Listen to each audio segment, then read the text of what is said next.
Merci beaucoup, merci pour l'invitation. Et si vous permettez, je vais me mettre sur le côté pour contrôler ma présentation, parce que j'ai horreur de demander qu'on me fasse passer les slides, parce que je ne sais jamais dans quel ordre je vais les sauter. Voilà. Donc moi, Madame Cohen, quand elle m'a invitée, elle m'a demandé de présenter le cas AI Movement comme hub régional de l'intelligence artificielle en Afrique. Alors, sans plus tarder, je vais vous parler très rapidement de l'évolution de l'intelligence artificielle, les apports de l'IA et le Maroc en tant que hub régional à travers le centre d'excellence AI Movement. Je vous dirai à ce moment-là pourquoi on se considère comme un centre d'excellence. Et puis, en fonction du temps qui me reste, je vais parler de l'éthique à l'intelligence artificielle responsable, puisque je défends l'idée qu'une IA éthique, c'est bien, mais ça ne suffit pas.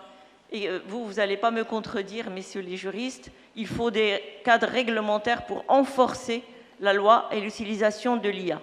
Et puis après, je conclurai avec quelques exemples. Nous sommes un centre de recherche et de technologie, donc je conclurai par un ensemble d'exemples d'outils que nous développons au service du développement durable du continent africain. Alors, l'évolution de l'intelligence artificielle, tout le monde en parle, elle existe depuis 1942, donc ça fait juste 80 ans que l'IA existe. Bon, elle arrive, elle fait son chemin petit à petit, mais il y a quelques nouveautés technologiques qui font que l'IA est devenue aujourd'hui quelque chose d'assez prépondérant et d'utilisé dans tous les domaines avec diverses applications. Le premier point, c'est la puissance de calcul. Lorsqu'on a fait le premier réseau de neurones en 1942, il est resté dans le placard, dans un tiroir, parce qu'on ne pouvait pas l'exécuter. Aujourd'hui, on a eu les TPU, on a eu les GPU, on a les data centers, on a le HPC, qui nous permettent d'exécuter des gros programmes avec des grosses masses de données. Et si vous prenez l'exemple de ChatGPT, c'est un réseau de neurones qui a 173 milliards de paramètres. Et donc, ça donne le vertige. Ce sont des choses qu'on ne pouvait pas faire dans les années 40, 50 et 60. Et avec l'arrivée du deep learning en 2010-2012, en fait, beaucoup de portes se sont ouvertes avec la puissance de calcul. Le deuxième point, c'est le big data. On considère aujourd'hui, avec des études sérieuses, qui montrent que 90% des datas dont on dispose aujourd'hui ont été récoltés sur les 2 dernières années. Donc je ne sais pas si vous imaginez l'effet exponentiel de la collecte des données qui se passe aujourd'hui. Et pourquoi? C'est parce qu'il y a un ensemble d'objets connectés. On estime à 30 objets connectés par foyer à horizon de 2025. Donc aujourd'hui, tous les artefacts avec lesquels nous interagissons font remonter de la data. Et puis le troisième, last but not least, c'est l'arrivée des Large Language Models. On faisait des modèles, par exemple tout ce qui est NLP, Natural Language Processing, depuis longtemps, mais avec l'arrivée donc justement de ces modèles très larges comme ChatGPT, eh bien on est passé à l'échelle sur un certain nombre de sujets.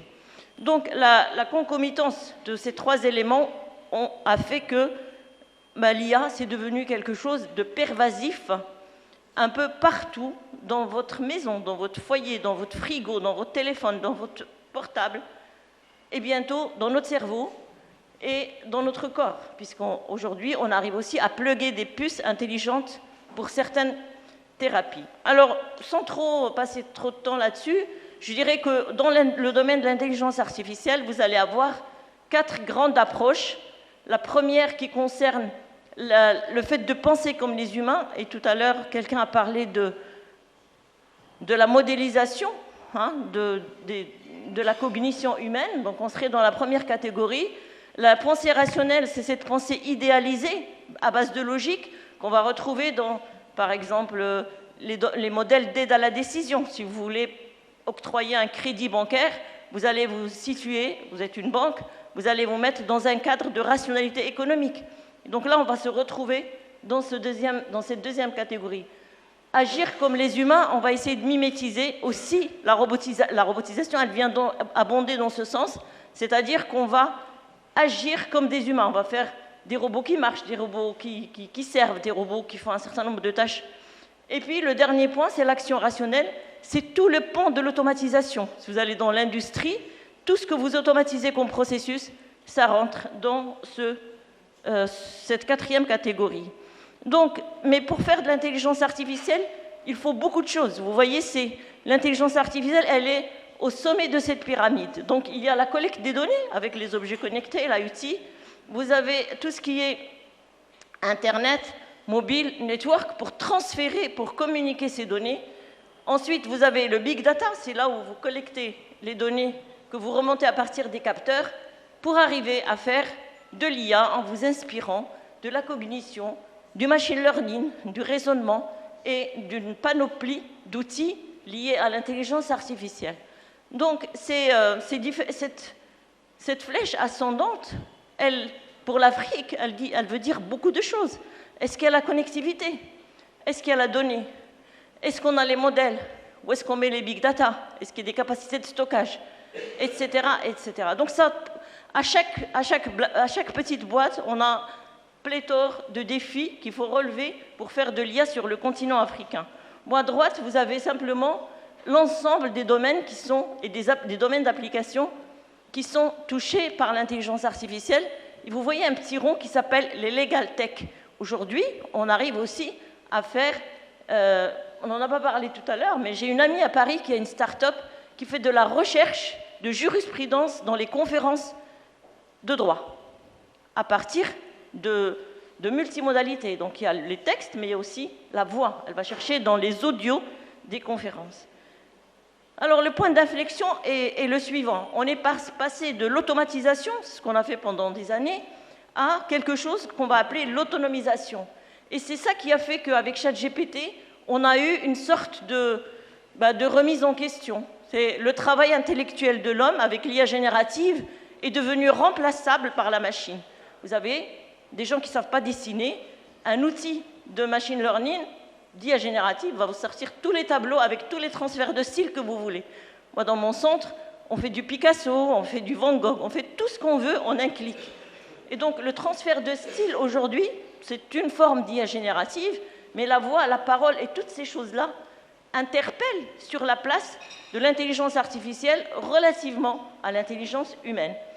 Et donc, l'autonomisation, c'est aussi la capacité de donner, de conférer à des machines la capacité de prendre des décisions à la place de l'humain. Ça a été beaucoup fait dans le domaine militaire. Aujourd'hui, on a des systèmes d'aide à la décision. La voiture autonome, on lui confère la décision d'arrêter, de stopper, etc. Et on rentre dans ce qu'on appelle, d'un point de vue éthique, la subordination algorithmique. C'est lorsque on délègue la décision humaine à une machine, et là aussi, on peut en parler pendant des heures. Donc moi, j'essaie d'aller vite. Les apports de l'IA, je ne veux pas faire peur, les apports de l'IA sont vraiment très nombreux. Et il y a une dualité dans l'usage de l'IA. Ce que j'appelle dualité, c'est lorsque vous soumettez au niveau de l'Europe ou n'importe où, on vous dit il faut que votre système soit dual. Ça veut dire qu'il puisse être utilisé aussi bien dans le cadre civil que dans le cadre militaire. Alors, si on veut catégoriser ce qu'on peut faire avec l'IA de façon très macro, je dirais que l'intelligence artificielle, que ce soit dans le monde civil ou militaire, va apporter 4 choses. La première, c'est l'augmentation des opérateurs. Comment on va donner à des opérateurs, civils ou militaires, vous avez le soldat augmenté, mais vous avez le banquier augmenté par des techniques d'intelligence artificielle. Vous avez aussi tout ce qui est processus. On va utiliser l'intelligence artificielle pour automatiser des chaînes entières. Par exemple, je travaille avec l'OCP, de la mine à la ferme. Toute la chaîne logistique est assistée et augmentée par intelligence artificielle. Vous avez aussi l'environnement. Vous pouvez intervenir sur l'environnement avec des techniques d'intelligence artificielle, soit pour préserver l'environnement, soit pour faire de AI for the planet, etc. Et puis, les infrastructures. On peut communiquer, sécuriser les communications avec des techniques d'intelligence artificielle. Donc, je vais vite, excusez-moi, mais c'est parce que je sais que j'ai que 15 minutes.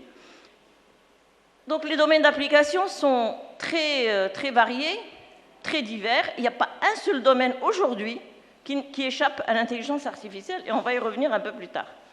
Donc juste un témoignage pour vous convaincre, si vous étiez sceptique, de Jeff Bezos de Amazon qui nous dit que la croissance du PIB mondial, grâce à l'intelligence artificielle d'ici à 2030, va augmenter de 14%. Est-ce que vous connaissez une technologie qui arrive à disrupter la croissance mondiale à ce point? Il n'y en a pas. On parle de 15,7 trillions de dollars comme contribution potentielle de l'IA à l'économie mondiale à horizon de 2030. 1 trillion de dollars, 1 trillion, c'est 1 milliard de milliards. Et 90% des dirigeants sont convaincus aujourd'hui que l'intelligence artificielle va avoir un impact très important, disruptif, sur la croissance mondiale. Alors, quitte de l'Afrique. Qu'est-ce qu'on peut dire sur l'Afrique? Aujourd'hui, l'IA, c'est une très grande révolution qui va nous permettre de faire un leapfrog sur l'Afrique. Et je veux revenir sur ce mot parce que c'est très important. Je me suis battue pendant quelques années à dire le digital, c'est bien, mais ça ne suffit pas. Il faut aller plus loin. Il faut une stratégie nationale. Ce parc qui est là, on en a déjà parlé plusieurs fois. Il faut aller vers une stratégie nationale. Si on n'a pas fait la 4G, on peut aller à la 5G. On peut passer de la 3 à la 5. On n'a pas besoin de faire toutes les étapes comme tout le monde, de recommencer.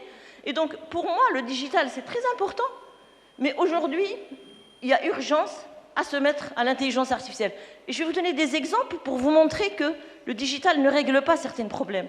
On ne les règle qu'avec l'intelligence artificielle. Alors, il y a plusieurs initiatives. Je peux vous les énumérer pendant 3 heures.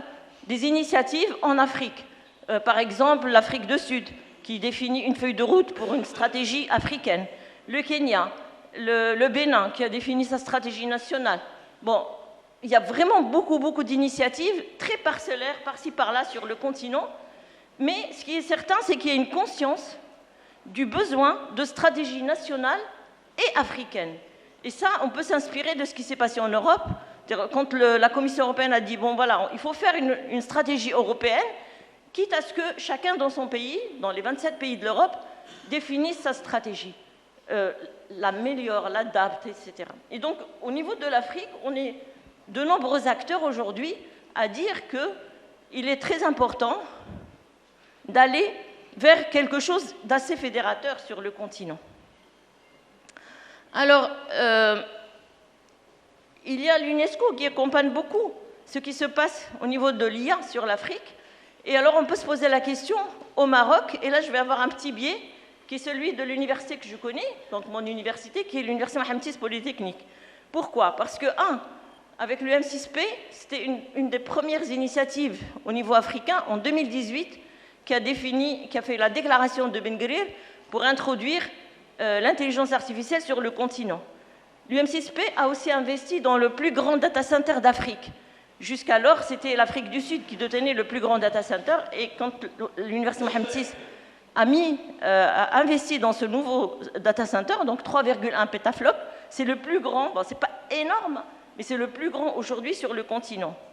Et puis, il y a la création du centre AI Movement en mars 2021, qui est devenu, en l'espace de 2 ans, un centre de catégorie 2 de l'UNESCO. Alors, les centres de catégorie 2, ce n'est pas comme classe 2, classe 1, c'est simplement, ça veut dire, parce qu'on m'a déjà posé la question, ça veut dire qu'on garde la gouvernance au niveau de l'État marocain. D'accord? Donc, c'est la même chose que classe 1, simplement classe 1, c'est géré par l'UNESCO, et classe 2, c'est géré par le Maroc. Alors, je ne vais pas vous passer toutes les vidéos, mais je pense que celle-là, elle est intéressante.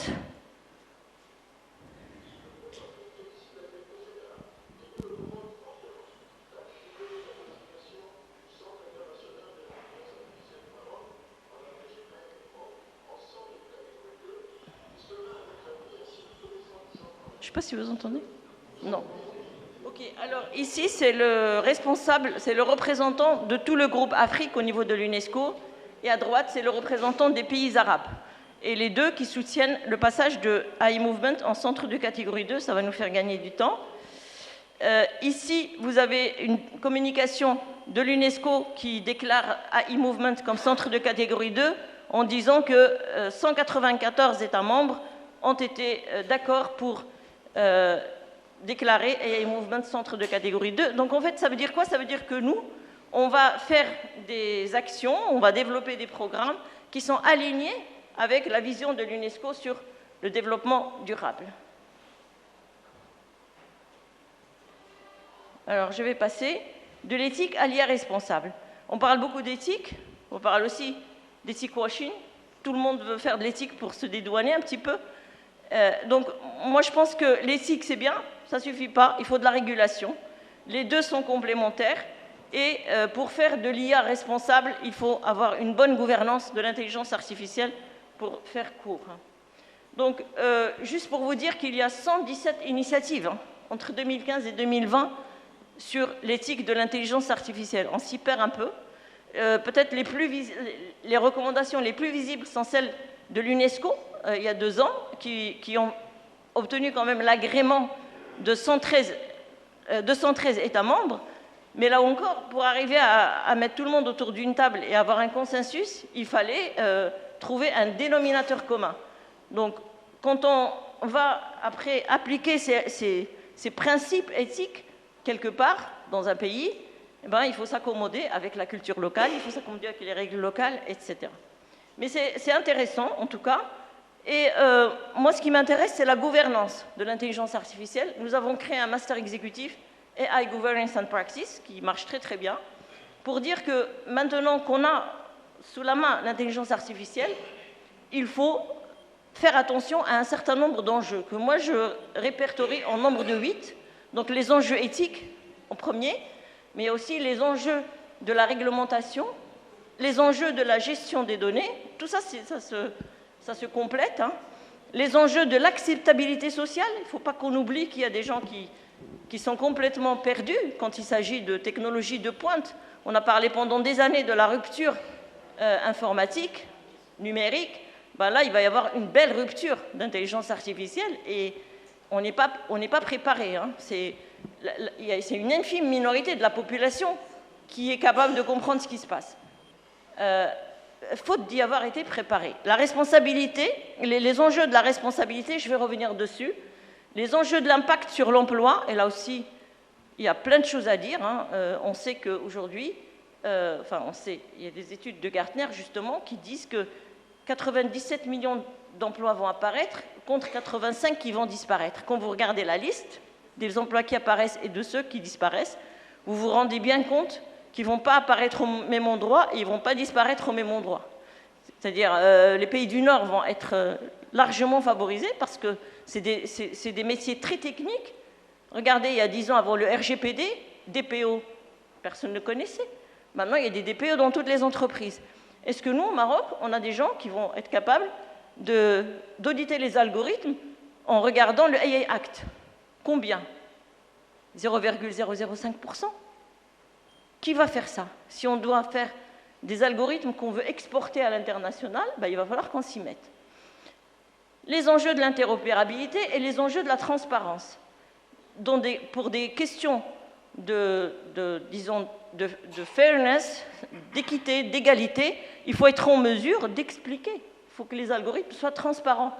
Qui est capable aujourd'hui d'expliquer les algorithmes qui sont des boîtes noires pour beaucoup d'entre eux? Ben, pas beaucoup, pas grand monde. Donc il y a des vrais enjeux liés à la gouvernance de l'intelligence artificielle. Pour revenir à la question juste de la responsabilité, je ne vais pas les passer tous les 8, vous avez l'éthique et vous avez les aspects juridiques, les lois et les réglementations qui doivent suivre les principes éthiques qui viennent nous rappeler des questions de justice et de responsabilité morale. Qui est concerné? Tout le monde. Les utilisateurs, les développeurs et les entreprises qui déploient ces algorithmes.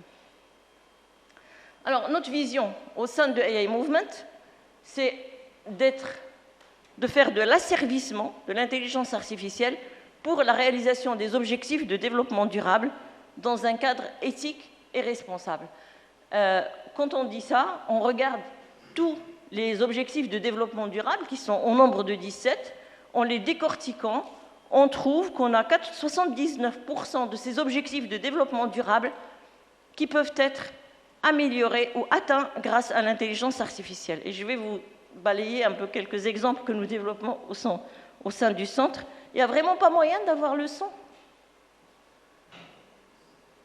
Non? Donc, les premiers travaux qu'on a faits, c'était dans un cadre un peu contractuel, c'était de travailler sur l'imagerie satellitaire pour des questions de cartographie de la pauvreté dans des zones, par exemple les zones qui s'étendent, les bidonvilles, etc. Donc là, on est en plein dans l'objectif durable numéro 1 pour enrayer la pauvreté. L'objectif, l'ODD numéro 5, c'est tout ce qui est Women Empowerment, Gender Equality and Building Capacities sur le... Ouais, d'accord, merci. Sur le continent africain. Et donc, ici, ce que vous voyez, c'est un ensemble d'actions, de programmes phares que nous avons signés avec l'UNESCO pour... typiquement, là, par exemple, c'est...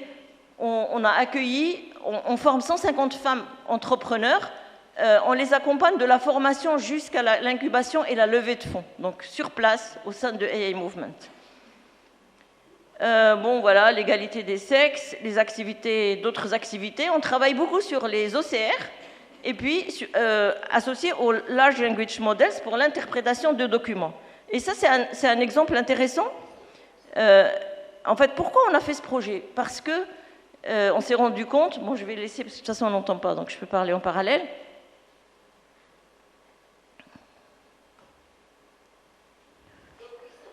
On se rend compte que lorsqu'on parle d'alphabétisation, il y a des personnes qu'on ne peut plus remettre à l'école, c'est déjà trop tard. Et donc il faut trouver des solutions qui vont nous permettre d'accompagner les personnes qui restent sur le bord de la route. On entend bien, hein? Ça va?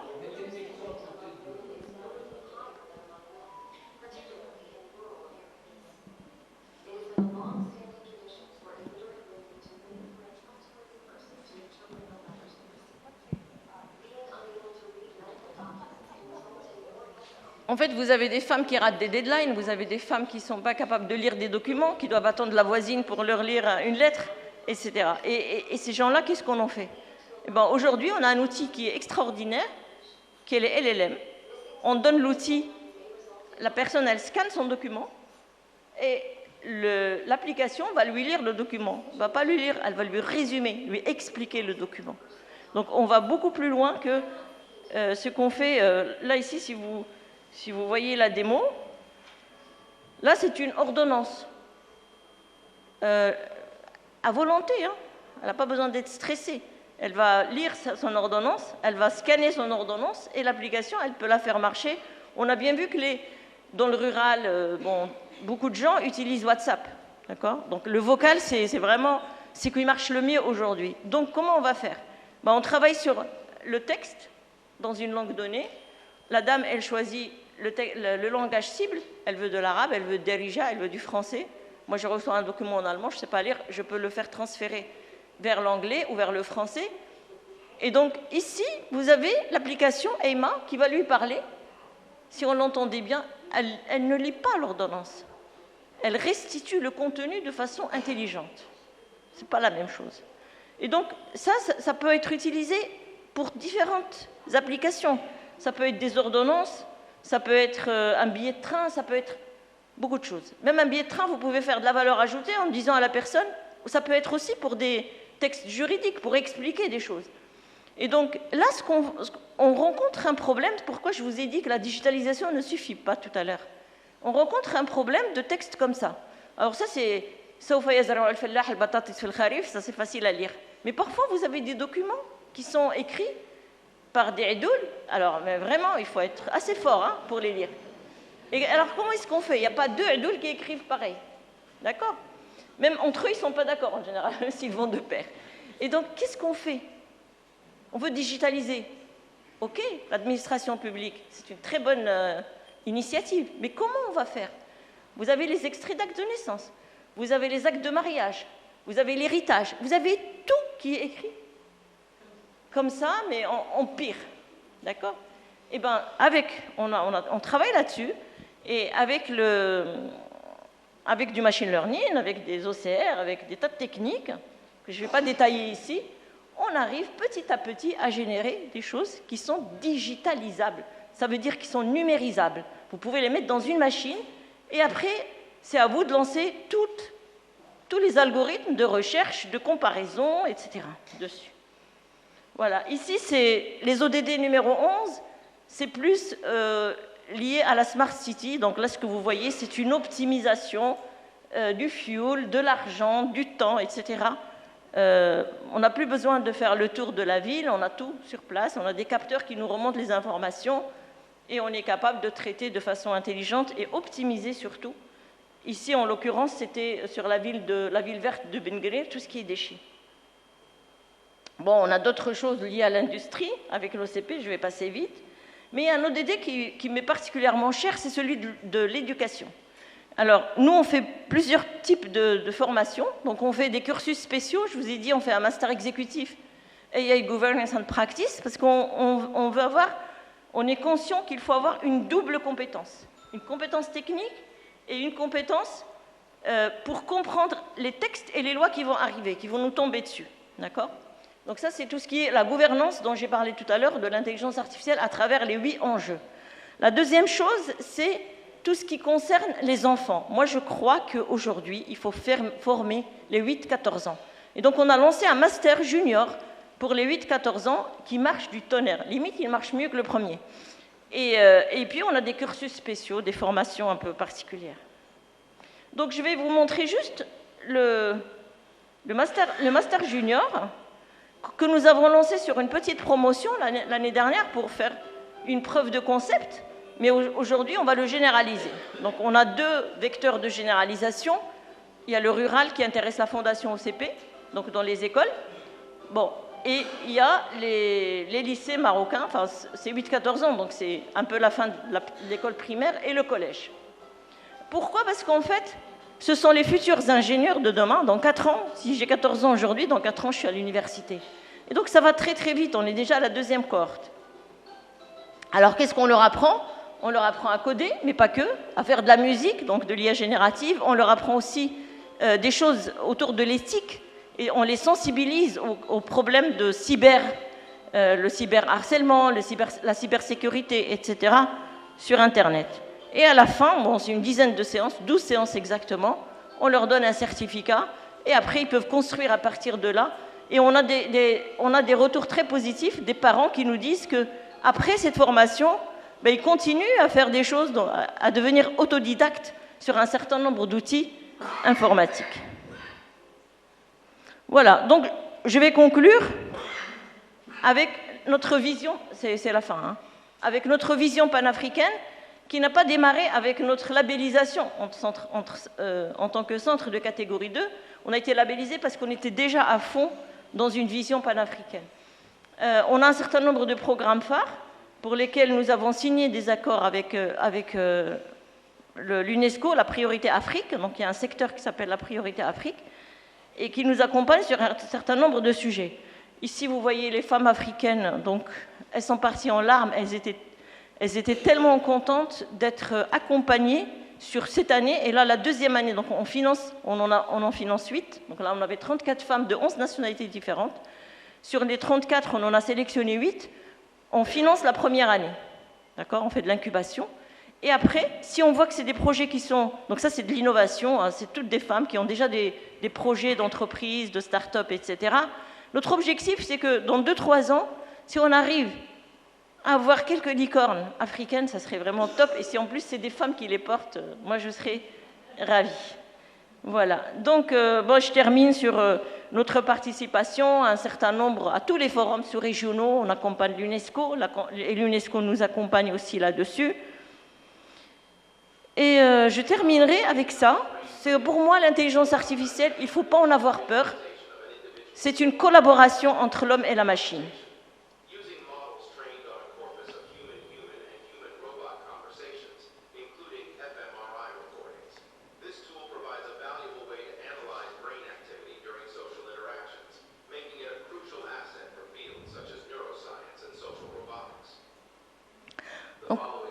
Donc là, c'est un exemple de mariage entre les neurosciences et l'intelligence artificielle. Et ça permet de traiter un certain nombre de pathologies. Notamment, c'est prouvé aujourd'hui que ces robots sociaux qui parlent sont capables d'échanger avec des enfants qui sont en difficulté cognitive, ou bien des enfants autistes, etc. Donc, je ne veux pas prendre plus de temps que ce qu'il m'est alloué. Donc, je m'arrête là et je termine en disant que l'intelligence artificielle, c'est très bien. Il faut savoir, il faut y aller. On n'a pas le choix, d'accord? On ne va pas être les handicapés du 22e siècle. Il faut y aller. Maintenant, il faut y aller avec responsabilité. Il ne faut pas oublier certaines catégories de la société, que ce soit au niveau du travail, que ce soit au niveau de la formation, que ce soit au niveau de l'engagement sociétal. Et les plus vulnérables aussi doivent être un peu upgradés. Moi, je fais ma parité à ma sauce. Donc, en fait, il y a des femmes qui n'ont pas les moyens de profiter de cette rupture technologique et il faut les accompagner. Et je vous remercie.